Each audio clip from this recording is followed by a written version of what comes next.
যাই হোক, আসসালামু আলাইকুম। সবাই কেমন আছেন? আশা করি অনেক ভালো। আহ, আমি গিরিক সাইপ্রাস পাপোশ সিটি থেকে বলতেছি। যাই হোক, একটা বিষয় শেয়ার করার খুব ইচ্ছা হলো, তাই ভাবলাম যে আপনাদের সাথে শেয়ার করি। সেটা হচ্ছে, আমি আসলে এই দেশে আসার আগে অতটা যাচাই বাছাই করছিলাম না যে আসলে এখানে ইউরোপিয়ান কান্ট্রিরই একটা ব্যবস্থা হয়ে যাবে। কিন্তু আসলে না, এরকম কোনো কিছুই না। এটা ইউরোপিয়ান নন সেনজেন, কিন্তু আসলে ইউরোপিয়ান নন সেনজেনের যেরকম সুযোগ সুবিধা, এটা আসলে বাংলাদেশি পাসপোর্টধারীদের জন্য আসলে না, সেসব সুযোগ সুবিধা নাই। আর এখানের মালিকগুলা অনেক কি বলতে চাচ্ছি সেটা তো বুঝতেই পারতেছেন। তো পেশার, কাজের পেশার।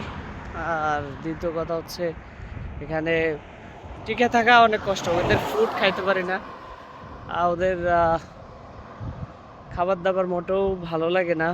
একা আসলে সে কথাই যে কোনো কিছুই ভালো লাগে না। তো আমি এখানে আছি আহ, 1 মাস। তো ফিলিপোস সুপার মার্কেট আশপাশে পেয়াতে যদি কোনো পুরনো ভাই ব্রাদার থাকেন, তাহলে প্লিজ আমার সাথে কথা বলেন।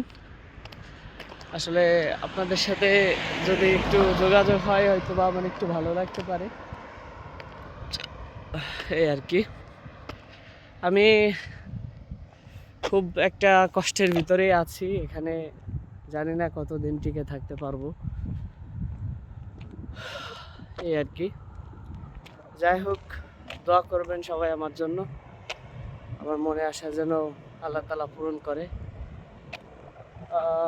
কি হবে ভবিষ্যতে বলতে পারতেছি না, তবে ইনশাল্লাহ ভালো কিছু হবে, আল্লাহ যদি চাই, এই আর কি। এখন বিকালের সময়। এটা হচ্ছে কমলা লেবুর বাগান। কমলা সেন, অনেক কমলা ধরে, কমলার বাগান। আর এই পাশে হচ্ছে কলার বাগান।